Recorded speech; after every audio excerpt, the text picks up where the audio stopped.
Keeping ourselves healthy is a big and seemingly never-ending job. We try to exercise, eat the right foods, manage our stress, and do all the other things we talk about here on Healing Quest.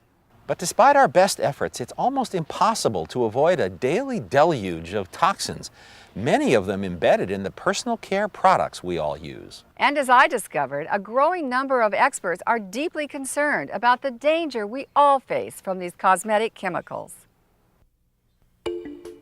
The typical person in the United States uses almost 10 personal care products a day. You don't even think you do, but you've got toothpaste in the morning, you've got soap in the shower, and shampoo and conditioner, maybe hair color, maybe a gel or a mousse on the hair. There's deodorant and antiperspirant, there's skin lotions and sunscreens, shaving products, and then in little kids, you've got baby wipes in addition, and diaper creams, all these things. The typical person puts 126 chemicals on the body every day in personal care products. Dr. Alan Green is an attending pediatrician at the Lucille Packard Children's Hospital at Stanford University Medical School and author of a popular book on child care. In recent years, he's devoted an increasing amount of time to studying the effect of toxins in our environment, starting with a major study involving newborn babies. We looked at cord blood collected from babies at the moment of birth to see what they'd been exposed to even before they were born. And we found an average of 200 industrial chemicals coursing through their body even before they were born. And those are things from the environment, modern chemicals that people had never had to deal with in the past. Dr. Green says new studies show that the impact of these chemicals goes far beyond newborn infants. We're also finding things in breast milk that are there from cosmetic products. Parabens, that's a family of preservatives that are the most widely used in personal care products, are commonly found in breast milk today. And they're also found in breast tumors. We don't know enough to say whether they're what's causing the breast tumors or not. We know they have an estrogen-like activity. But the thing is, they're there in the tumor cells. We wonder what they're doing there, how they got there, why they're there. And if those questions haven't been answered, I think they have no business in the things we're putting in our bodies. Dr. Green says the situation is very different in Europe, where 600 ingredients commonly used in the U.S. have been banned because they've been linked to cancer and birth defects. But he says many of those ingredients are still in use in the United States. The group that concerns me the most are the phthalates. Phthalates are plasticizers that are used in a lot of ways. There's two of them in particular used in personal care products. Dibutylphthalate is used especially in nail products, nail polish. It helps it stay and last in a good way. But there are serious problems that have been detected. Is known or strongly suspected to be a carcinogen or to cause birth defects. Part of Dr. Green's role at the Stanford Medical Center is training, not only interns, but also new parents.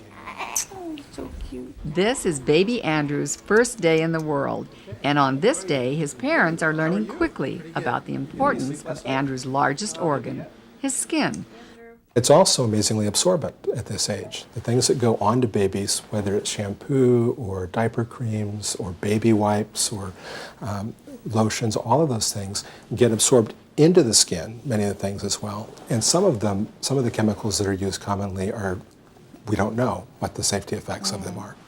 Finding safe and natural products for baby Andrew can be challenging, but Dr. Green also has some advice about that. People think the FDA regulates all the stuff in our baby lotions and shampoos, but they don't do safety testing on that. But there is something called the Compact for Safe Cosmetics, which is a voluntary thing that 300 different companies have gone and signed, pledging to meet the European standards for safety. And one of the things I really recommend for parents is to pick companies, any of those, that are part of the Compact for Safe Cosmetics, because you know then that the ingredients are at least believed to be safe. There's thought that's gone into what's going on in the baby's skin. Avalon Natural Products is one of the U.S. companies that has signed the Compact for Safe Cosmetics, a commitment that applies to adult as well as baby products. Almost all of those companies have begun or concluded the process of reformulation to eliminate these 1,100 different ingredients from their various products. It was a very expensive process. In our case, it cost our company a little over $2.5 million. But we think that was the right investment to make in our consumers and in our own company. The Breast Cancer Fund which is the driver for the Campaign for Safe Cosmetics, and the EWG, or the Environmental Working Group, which is the audit function, has said that at the end of 2 years, they're going to go back and look at each company's products and reevaluate them, and if there hasn't been significant progress, they'll be removed. They'll either be given a chance to correct that situation pretty quickly, or they'll be removed from the charter. Gill says the concept of bioaccumulation should be a critical part of how all personal care products are designed and produced. It's the cumulative effect of using 8 to 14 items, 365 days a year, for 30 or 40 years of your life that is problematic, given that none of these have been safety tested.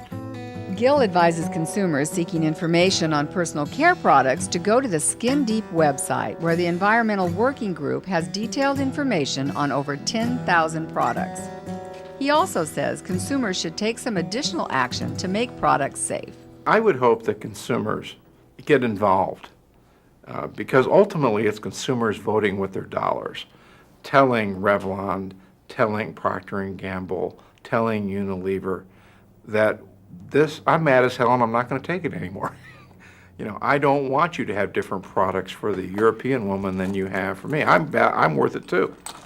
And we want you to clean the stuff up. We don't want to have breast cancer, be affecting 1 in 7 women on its way to 1 in 5. We'd like to see the rates decline. And we understand that at least 50% of these women's diseases, and to some extent men's disease, such as prostate cancer, are at least 50% environmental.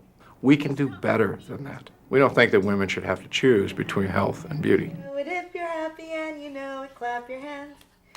For women like Maxine and Sarah, the issue of chemicals in the products they use is a matter of growing concern, especially for their kids. But it's also not an easy issue to deal with. I try to be knowledgeable about the products that I put on her body, but I have to admit I don't. As far as diaper care, I'm very knowledgeable because she's very sensitive. But as far as lotions and shampoos, I have to admit I don't really know a ton of the ingredients that are going into them.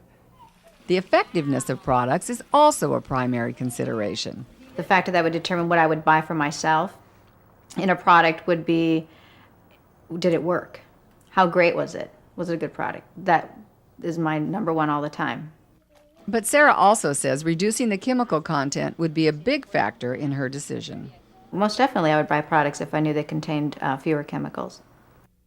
Both Sarah and Maxine say they'd like an easier way of knowing what's inside their personal care products.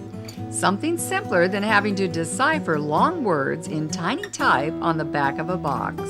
And both of them agree with Avalon's CEO that a lady of any age shouldn't have to choose between health and beauty.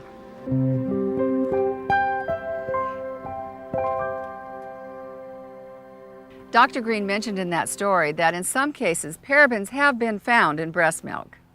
But he wanted me to make sure that I let you know that regardless of the parabens, one of the most important things mothers can do for the health of their babies is to breastfeed. And if you're looking for comprehensive information about personal care products, the website that Gil Pritchard mentioned was Skin Deep. It's a project of the Environmental Working Group, and it has information on over 10,000 personal care products. Or you can come to the Healing Quest website. We'll have a link for you there.